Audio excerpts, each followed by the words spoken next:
Cecile Show TV. Nawe ugeze kuri Cecile Show TV bwa mbere turakwakiriye wiyumvemo ikaze, wowe duhorana umunsi ku munsi ndagushimiye cyane kuko aho tugeze ubifitemo urahari. Niba ari ubwa mbere ugeze kuri Cecile Show TV wibuke gukora subscribe, mukore share ndetse na like kugira ngo video zigere no ku bandi.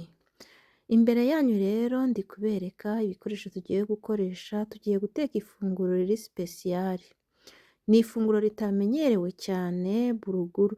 Ni iri funguro rero rikozwe mu ngano. Ubirebye gutya wagira ngo ni umuceri ariko rikozwe mu ngano. Turifashisha inyanya, dukoreshe poivro 3, umutuku, icyatsi ndetse n'umuhondo, dushyiremo igitunguru cy'umweru ndetse na karoti imwe na tungurusumu. Ntangiye rero nshyushya amavuta tugiye gukarangamo bino birungo byose naberetse, kubera ko ririya funguro tugiye guteka riraba rivanze n'imboga. Rero mbanjemo karoti, ariko izi mboga ubanzamo izo ushaka nta kibazo. Ngiye mbanjemo karoti, ntabwo ndindira ko zishya cyane, ndahita nkurikizaho igitunguru. Mwabibonye. Ni ukuvuga ngo iyo uri guteka iri funguro kuko uba ushaka kuvangamo imboga, ubanza gukaranga imboga ukaza kuyishyiramo nyine.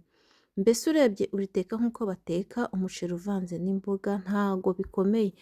Gusa iri funguro ni ifunguro ridakunzwe gukoreshwa cyane n'Abanyafurika kenshi, ntago barimenyereye. Tumenyereye umuceri n'ibindi bitera imbaraga bitandukanye, ariko iri funguro ryo ntago dusanzwe turikoresha. Niyo mpamvu nifuje ko nabasangiza iyi video nawe ukabasha kuba wakwitegurira buruguru. Buruguru ni ifunguro ryiza cyane riryoha, ndabibashishikariza namwe kugira ngo muzarigerageze, muzambwira. Ni ifunguro ryiza cyane. Hari ukuntu umuntu yicara akibaza icyari. Hari igihe akenshi uba ufite amafunguro menshi atandukanye, ariko guhitamo iryo uri buteke ugasanga biragoye bitewe n'uburyo ubona ko akenshi uhora uteka indyo imwe ukifuza guhindura. Rero ku bantu bakunda umuceri, iri funguro naryo buruguru yabanezeza kandi yabaryohera. Muzayigerageze murebe kugira ngo weseye wenda uzabanze utekeho gakeya, ubanze urye wumve. Numva bimeze neza ubutaha wenda bari uzateka amafunguro ahagije, niko nabivuga. Gusa ni ifunguro ryiza cyane nararikunze. Mukurikire rero murebe ukuntu twagiye tubikurikiranya, nawe aba ari kuzabigenza kugira ngo uzaryoherwe kurushaho.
Nkomeje gushimira buri umwe wese umpa inkunga ye, yaba mu bitekerezo, yaba kureba videwo ukayirangiza, yaba kungira inama, ibyo byose umuntu wese uzi ko ampa inkunga cyangwa agira uruhare mu gukomera kwa Cecile Show TV, ndamushimiye cyane cyane cyane.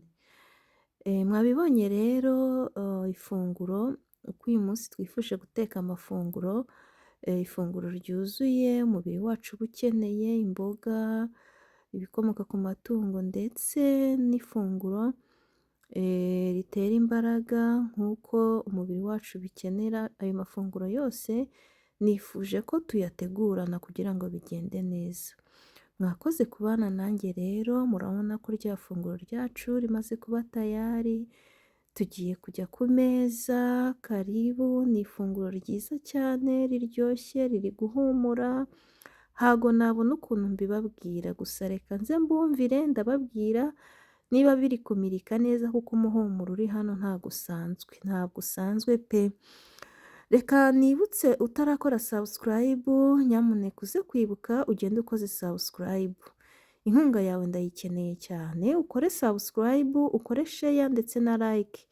Ukore no kuzogera kugira ngo videwo nizajya isohoka kuri Cecile Show TV ujye uba uwa mbere mu kuzibona, kugira ngo ubashe kudutera inkunga Cecile Show TV ibashe gukura, izamuke, turebe ko yazamuka ikagera ku rwego nk'iz'abandi aho bageze. Aka gasalade mubona ko k'umutuku ni beterave, ni aka beterave nafashe ndatogosa, ndangije nkata duto cyane nshyiramo deresingi. Ntago nifuje gukoresha salade y'imboga nyinshi kubera ko mu biryo twashyizemo imboga. Reka rero mbashimire, mwabonye ko ifunguro rimeze neza, riraryoshye cyane cyane, namwe muzarigerageze, kandi ndabasaba ko mwazandika muri komenti mukambwira ko ifunguro uko mwaribonye, cyangwa se uwagerageje kuriteka akatubwira uko bimeze. Murakoze cyane, bayi bayi, ndabakunda.